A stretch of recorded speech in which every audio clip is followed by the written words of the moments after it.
let us go to Terry, listening in Newcastle, Pennsylvania. Hi, Terry. Hi, Patrick. I'm wondering if heaven's supposed to be a perfect place of happiness. If one of your loved ones passes away and, once you're in heaven, you realize that maybe one of your children or somebody, your brother or sister, are not making it to heaven, how do you have happiness knowing that they're not in heaven with you? I've puzzled over that myself. Or do you forget them? I don't think you forget them. No, I don't think you do. I think that whatever knowledge we have in this life will be super enhanced in the life to come, and knowledge will be added to what we know now. But it's not as though God will purge your memory of things your family members, for example. I think this is the answer. We'll find out when we get there, but I think this is the answer. In a way that we can't fathom right now, because we can't do it right now, because we're not perfected in righteousness the way they are in heaven. I think that what will happen is that you will not be sad or sorrowful. Remember, Jesus himself said that all your tears will be wiped away. Blessed are those who mourn, for they shall be comforted. So in heaven, I think we could safely say we're going to be maximally happy, and there will be no room for sorrow or suffering. And at the same time, if we know, as I think we will, the eternal destiny of family members who don't go to heaven, who go to hell instead, I think the answer is this.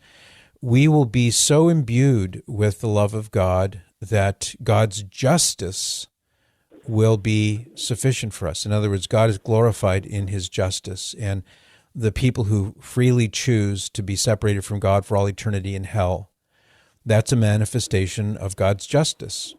So we rejoice in his mercy, we can rejoice in his justice, and God is glorified in both cases. And in a way that I can't explain because I've never experienced it, I think that the blessed in heaven will be like, okay, that's where you belong. That's what you chose. That's where you belong. It's too bad you're not here with us, but, it is what it is. And I don't think there will be room for mourning because we'll be so happy.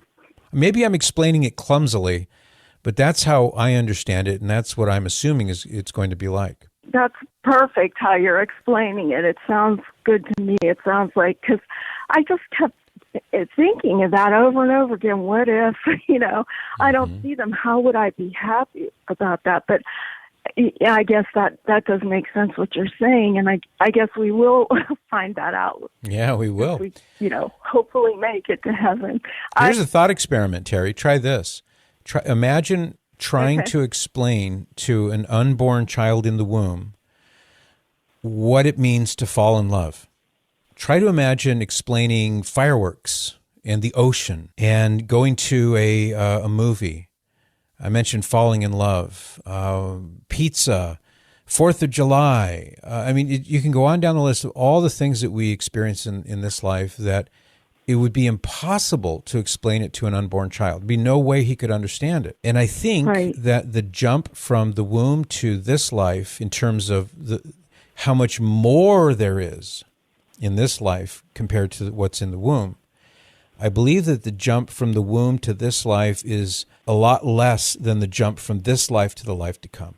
So that when we go to heaven, the unbelievably more things that are there for us that we can't even begin to imagine will be even greater than the jump from the womb to here. And that boggles my mind.